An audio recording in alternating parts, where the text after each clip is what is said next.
আমার নাম অর্পিতা। বয়স ২১ বছর। দেখতে বেশ সুন্দর এবং বয়সের তুলনায় একটু পরিণত মনে হয়। আমার মুখের গঠন আকর্ষণীয়, গায়ের রং উজ্জ্বল এবং শরীরের গঠন স্লিম নয়, বরং মাঝারি। আমরা গ্রামে থাকি, তাই অন্যান্য গ্রামের মেয়েদের মতো আমিও সাধারণত সালোয়ার কামিজ পরি। আমি শুধু দ্বাদশ শ্রেণী পর্যন্ত পড়াশোনা করেছি এবং তারপরে বাড়িতেই থাকি। বাইরে থেকে আমাকে খুবই সাধারণ এবং সরল মনে হতো। ভিতর থেকেও আমি অতটা চালাক বা চতুর ছিলাম না। তবে সত্যি বলতে সেদিনগুলোতে আমি নিজের সীমা অতিক্রম করেছিলাম। জীবন আমাকে এমন কিছু অভিজ্ঞতা দিয়েছিল যা ভাবনার বাইরে। আমি অনেক দিন আগে একটি অভিজ্ঞতার মুখোমুখি হয়েছিলাম যা আমার মনে এখনও গভীর ছাপ রেখে গেছে। ঈশান ভাইয়ার সঙ্গে আমার পরিচয় এমন এক সময় হয়েছিল যখন আমার জীবনে অনেক একাকিত্ব ছিল। ওর সঙ্গে সময় কাটানো আমার কাছে খুব ভালো লাগত।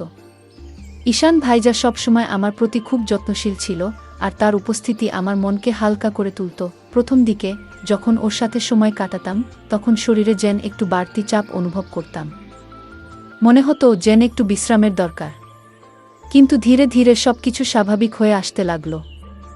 সময়ের সঙ্গে সঙ্গে আমাদের মধ্যে এমন একটি রুটিন তৈরি হয়ে গেল যে সুযোগ পেলেই আমরা একসঙ্গে সময় কাটানোর জন্য উন্মুখ হয়ে থাকতাম। তবে বাড়িতে অন্য কেউ থাকলে আমাদের একটু ভয় লাগত যদি কেউ দেখে ফেলে। কিন্তু কেউ আমাদের সম্পর্কে কিছু সন্দেহ করত না, কারণ ঈশান ভাইজা সবসময় আমাকে দিদি বলে ডাকত। আসলে আমি বয়সে তার থেকে ১-২ বছরের বড় ছিলাম। তাছাড়া তখন শীতকাল ছিল, তাই সবাই ঘরে নিজেদের কাজে ব্যস্ত থাকত। আর ঈশান আমার মামাতো ভাই। রাতে সবাই নিজ নিজ ঘরে ঘুমাতে চলে গিয়েছিল। আমি এবং ঈশান ভাই আলাদা ঘরে ঘুমাতাম। একদিন রাতে দরজা বন্ধ করে ঘুমানোর পর হঠাৎ একটি ঘটনা ঘটে যা আমার জীবনে ভিন্ন একটি অভিজ্ঞতা এনে দিয়েছিল। তখন আমাদের বাড়ির এক সদস্য, আমার মাম, অনেক বেশি অসুস্থ হয়ে পড়েছিলেন। সেই কারণে আম্মু এবং আমি তাকে দেখতে তাদের বাড়িতে যাই। আমাদের নিয়ে আসার জন্য ঈশান ভাই গাড়ি নিয়ে এসেছিল। প্রথমেই সে এসে আম্মুর পা ছুঁয়ে সালাম করল। তারপর আমাকে দেখে অবাক হয়ে বলল, আপনি তো অনেক বড় হয়ে গেছেন। গাড়িতে করে আমরা বাসায় ফিরছিলাম। তখন সন্ধ্যা ৭টা বাজে। আমরা দেরি করেই রওনা দিয়েছিলাম, তাই সময় লেগেছিল। বাড়ি পৌঁছে দেখি মামা রান্না করছেন আর মাম বিছানায় শুয়ে আছেন। আম্মু রান্নাঘরে ঢুকে মামাকে বকতে লাগলেন, যখন এত সমস্যা ছিল তখন আমাকে আগেই জানালে ভালো হতো। এত কষ্ট করার কি দরকার ছিল? আম্মু রান্না করতে লাগলেন আর আমি মামিকে দেখে তার পাশে বসে পড়লাম। মামু আমাকে দেখে বেশ খুশি হলেন, কিন্তু তার শারীরিক অবস্থা খুবই খারাপ ছিল।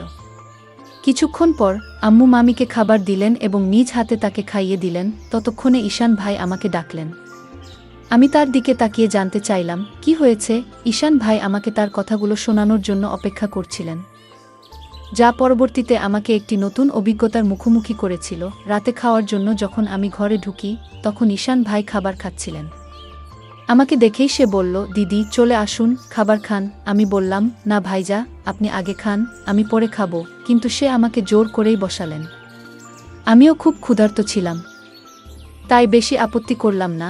আমরা মজা করে একসঙ্গে খাবার খেয়ে নিলাম, কারণ আমরা আসার সময় চিকেন নিয়ে এসেছিলাম। খাওয়া শেষ হওয়ার পর আমি আম্মুর ঘরে ঘুমাতে যাওয়ার জন্য রওনা দিলাম। তখন ঈশান ভাই বলল, দিদি যদি কিছু মনে না করেন তবে এখানে আমার ঘরেই ঘুমান না। আমি একটু অবাক হয়ে বললাম, না ভাইয়া, আমি আম্মুর কাছেই ঘুমাবো। কিন্তু সে বারবার অনুরোধ করতে থাকল। শেষে আমি বললাম, ঠিক আছে, এখানে থাকবো, কিন্তু আগে আম্মুকে জানিয়ে আসি। ঈশান ভাই আম্মুকে গিয়ে জানালেন যে আমি তার ঘরে থাকছি। এদিকে আমি আমার সালোয়ার কামিজ বদলে ঈশান ভাইয়ের দেওয়া লোয়ার আর টি শার্ট পরে নিলাম, কারণ আমার পোশাকটা একটু বেশি টাইট ছিল। আমাকে সেই পোশাকে দেখে ঈশান ভাই হেসে বললেন, দিদি আপনাকে এই পোশাকেও অসাধারণ লাগছে। তুমি এত সুন্দর কেন? আমি তাকে কিছু বললাম না, শুধু হেসে কথা ঘুরিয়ে দিলাম। এরপর আমি গায়ে চাদর দিয়ে বিছানায় বসে পড়লাম আর ঈশান ভাই নিজের চারপাইতে শোয়ার ব্যবস্থা করতে লাগলেন। তখন আমি বললাম, ভাইজান বিছানাতেই ঘুমিয়ে পড়ুন, এখানে অনেক জায়গা রয়েছে। খাওয়া দাওয়ার পর ঈশান ভাইও চাদরের মধ্যে এসে বসে পড়লেন। ঈশান ভাই ছিলেন খুবই হাসি খুশি এবং মজার মানুষ। তিনি মজার মজার কথা বলে আমাকে অনেকক্ষণ হাসালেন। কথা বলতে বলতে কখন যে রাত 11টা বেজে গেল এবং কখন যে আমি ঘুমিয়ে পড়লাম বুঝতেই পারিনি। সকালে ঘুম ভেঙে দেখি ঈশান ভাই আমার চুল নিয়ে খেলা করছেন। আমাকে দেখে তিনি হাসি মুখে বললেন, গুড মর্নিং দিদি। ঘুম কেমন হলো? আমি হাসতে হাসতে বললাম, খুব ভালো হয়েছে ভাইজা। তারপর আমরা দুজন চাদরের মধ্যে বসে চা খেতে শুরু করলাম। সেই সময় আম্মু আমাদের জন্য গরম গরম চা নিয়ে এসেছিলেন। সকালটা খুবই ঠান্ডা ছিল, তাই চাদরের মধ্যেই চা খাওয়া হলো। ঈশান ভাই তখন বারবার আমার দিকে তাকাচ্ছিলেন। আমি হাসি মুখে জিজ্ঞেস করলাম, কি ভাইজা, এমন করে তাকিয়ে আছেন কেন? তিনি মজা করে বললেন, আপনার চোখ দুটো খুব বড় এবং সুন্দর। সত্যি বলতে দিদি, আপনার চোখের দিকে তাকালে মন ভালো হয়ে যায়। আমি মজা করে তাকে জিজ্ঞেস করলাম, সকালে আমি যখন ঘুমিয়েছিলাম তখন তুমি কি করছিলে? তিনি একটু হেসে বললেন, কিছু না দিদি, আপনার চুল ঠিক করছিলাম। ঈশান ভাই দেখতে বেশ সুদর্শন ছিলেন। তার মুখে তখনও দাড়ি গোঁফ আসেনি। তার ত্বক খুবই পরিষ্কার ছিল এবং আমার চেয়ে সামান্য কম লম্বা ছিলেন। তার এমন কিছু আচরণ মাঝে মাঝে আমাকে একটু অবাক করত। সকালটা বেশ ব্যস্ততার মধ্যে শুরু হয়েছিল। আম্মু ঘরের কাজকর্ম নিয়ে ব্যস্ত ছিলেন আর মামা কাজের জন্য তৈরি হচ্ছিলেন। আমি আম্মুর কাজে সাহায্য করতে লাগলাম। এর মধ্যেই মামা খাবারের প্যাকেট নিয়ে কাজে বেরিয়ে গেলেন। আমার সকালে স্নান করার অভ্যাস অনেক দিনের, তাই প্রতিদিনের মতো আমি স্নান করতে বাথরুমের দিকে যাচ্ছিলাম। কিন্তু আমি জানতাম না যে ঈশান ভাইও এই সময় স্নান করেন। বাথরুমের দরজা খোলার সঙ্গে সঙ্গে আমি লজ্জায় লাল হয়ে গেলাম এবং দ্রুত নিজের ঘরে ফিরে এলাম। ঈশান ভাই তখন স্নানে ব্যস্ত ছিলেন। তার মুখে সাবান ছিল এবং তিনি আমাকে দেখতেও পাননি। কিন্তু আমি এতটাই লজ্জা পেয়ে গিয়েছিলাম যে সেই দৃশ্য বারবার আমার মনে ভেসে উঠছিল। আমি ঘরে বসে নিজের মতো করে কিছু একটা ভাবছিলাম আর একা একাই হাসছিলাম। ঠিক তখনই ঈশান ভাই স্নান সেরে ঘরে এলেন। আমাকে একা একা হাসতে দেখে তিনি মজা করে বললেন, কি হলো দিদি, আজ তো বেশ খুশি লাগছে। ঈশান ভাইয়ের কথা শুনে আমি একটু চুপ হয়ে গেলাম এবং বললাম, না ভাইজান, তেমন কিছু না, আপনার কথাই ভাবছিলাম। তিনি ফোন চালাতে চালাতে পাশে বসে বললেন, আমার ব্যাপারে এমন কি ভাবছিলে যে এত হাসি পাচ্ছে? আমি একটু হেসে বললাম, না ভাইজান, থাক, এটা বলার মতো কিছু নয়। কিন্তু ঈশান ভাই তখন জিদ ধরে বসলেন, না দিদি, বলো না। না বললে আমি ভুল কিছু মনে করব। তখন আমি বললাম, প্লিজ ভাইজান, এটা নিয়ে আর কিছু ভাববেন না। এরপর আমি তাড়াতাড়ি উঠে স্নানে চলে গেলাম। স্নান শেষে আমি নিচে হাফ প্যান্ট আর টপ পরে ফিরলাম। তখনও ঈশান ভাই সেখানেই বসেছিলেন। স্নানের সময় আমি চুলও ধুয়েছিলাম, তাই ঘরে ফিরে চুল শুকোচ্ছিলাম। মজা করার জন্য আমি জেনে বুঝেই পানি একটু ঈশান ভাইয়ের দিকে ছিটাচ্ছিলাম। এটা দেখে হঠাৎ ঈশান ভাই উঠে দাঁড়ালেন এবং আমার চুল ধরে আমাকে বিছানায় বসিয়ে দিলেন। তার আচরণে আমি রাগ করে উঠে বললাম, এটা কি হচ্ছে ঈশান? রাগের বশে আমি তার হাতে একটি মৃদু আঘাত করলাম। এরপর ঈশান ভাই কোনো কথা না বলে চুপচাপ ঘর থেকে বেরিয়ে গেলেন। তার এই আচরণে আমিও কিছুটা হতবাক হয়ে গেলাম। আমার মনে খুব আফসোস হচ্ছিল যে হয়তো আমাকে এটা করা উচিত ছিল না। কিন্তু আমি জানতাম ঈশান ভাই যা করতে যাচ্ছিলেন তাতে যদি আমি তাকে থামাতে কোনো পদক্ষেপ না নিতাম তবে হয়তো তিনি থামতেন না। এরপর আমি তাড়াতাড়ি নিজের চুল ঠিক করলাম এবং গোসল করে আম্মুর কাছে চলে গেলাম। আম্মু শুধু মামির কথা ভাবছিলেন। তিনি ওনার জন্য ওষুধ দেখিয়ে দিয়েছিলেন, গোসল করিয়ে দিয়েছিলেন এবং খাবারও প্রস্তুত করে রেখেছিলেন। তখন আম্মু বললেন, তাড়াতাড়ি ঈশানকে ডেকে আনো।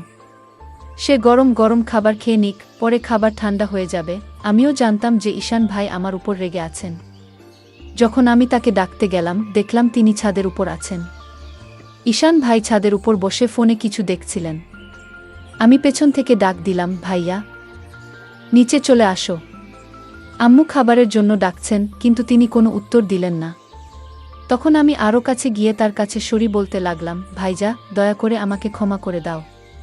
রাগের মাথায় এমনটা করে ফেলেছি। তবু তিনি চুপ করে থাকলেন এবং আমাকে উপেক্ষা করতে লাগলেন। আমি আরও কাছে গিয়ে তার হাত ধরে বললাম, ভাইজা, ভুলটা শুধু আমার নয়, তোমারও। তুমি আমার চুল এত জোরে টেনে ধরেছিলে, তাই আমার রাগ উঠে গিয়েছিল। এতে এত রেগে থাকার কি হলো? প্লিজ রাগ ভেঙে ফেলো। এটা শুনে ঈশান ভাই রাগ করে তার হাত সরিয়ে উঠে দাঁড়ালেন।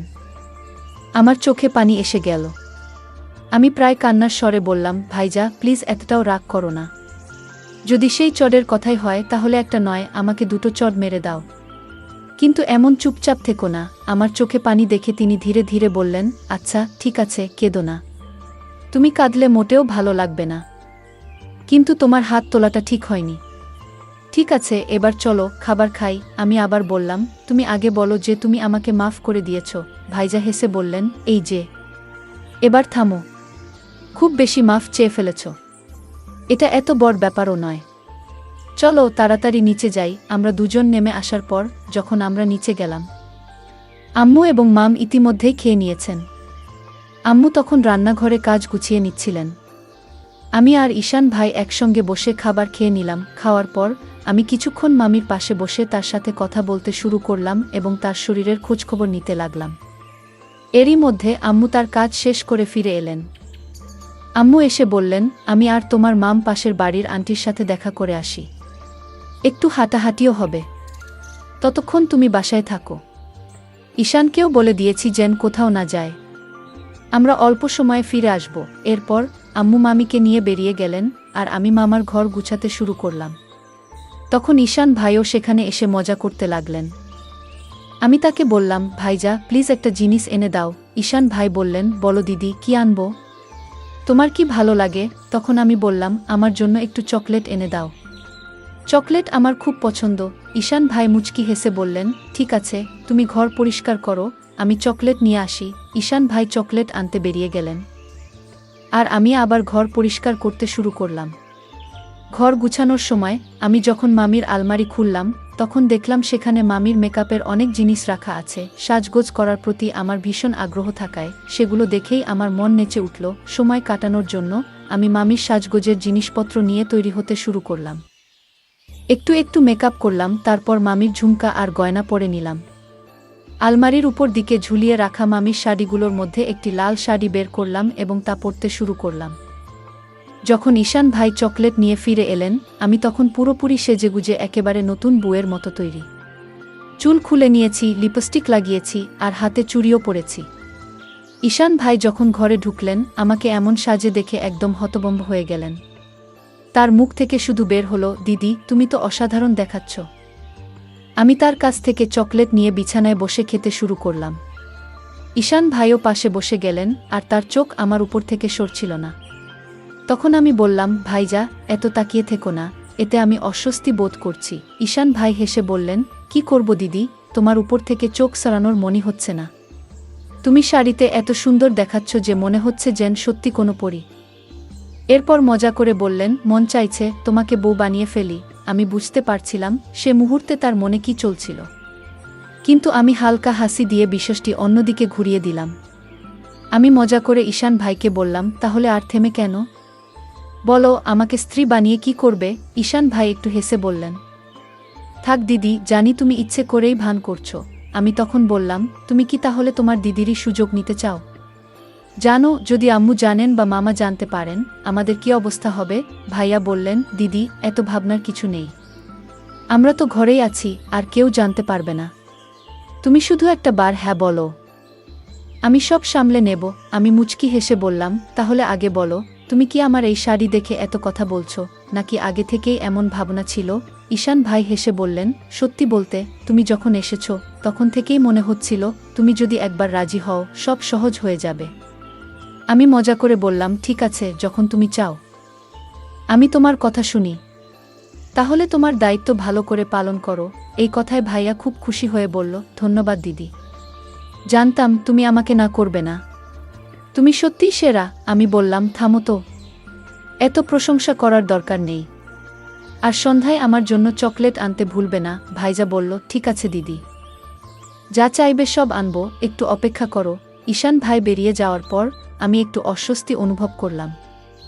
যখন তিনি ফিরে এলেন, আমি বললাম, ভাইজা এই মুহূর্তে আমার একটু অসুবিধা হচ্ছে, সন্ধ্যায় এ বিষয়ে কথা বলবো, আর এখন আমাকে সময় দাও, ঠিক আছে? কিন্তু ঈশান ভাই আমার কথায় থামল না। সে শান্ত গলায় বলল, দিদি এত ভাবছো কেন? ভয় পাওয়ার কিছু নেই, সব ঠিক থাকবে। তবে যদি তোমার অস্বস্তি হয়। আমি মুচকি হেসে বললাম, অস্বস্তি হলে তুমি চোখ বন্ধ করে নিতে পারো, তাই না? আমিও চোখ বন্ধ করলাম। সেই মুহূর্তে ঈশান ভাই কিছু বলতে যাচ্ছিল, কিন্তু ঠিক তখনই দরজায় হঠাৎ করাঘাতের শব্দ হলো। আমরা দুজনেই থমকে গেলাম। কিছুক্ষণ পর বাইরে থেকে আম্মুর গলা শোনা গেল, কেউ কি ঘরে আছো? দরজা খুলবে না? আমি সঙ্গে সঙ্গে বিছানা থেকে উঠে দাঁড়ালাম, কারণ আমি শাড়ি পরে পুরো সাজগোজ করেছিলাম আর উপরে ছিলাম মামির ঘরে। ঈশান ভাইয়েরও মেজাজ পুরো নষ্ট হয়ে গেল। কিন্তু ভাইয়ার মুখ দেখে আমার ভেতরে ভেতরে হাসি পেয়ে যাচ্ছিল। তৎক্ষণাৎ আমি ঈশান ভাইকে ঘর থেকে বের করে দিলাম, নিজেও শাড়ি খুলে নর্মাল কাপড় পরে নিলাম, তারপর আবার ঘর গুছানো শুরু করলাম। এদিকে আম্মু জানালেন, মামিকে বারান্দায় বসিয়ে রেখে সোজা রান্নাঘরে গিয়ে চা বানাতে ব্যস্ত হয়ে গেলেন।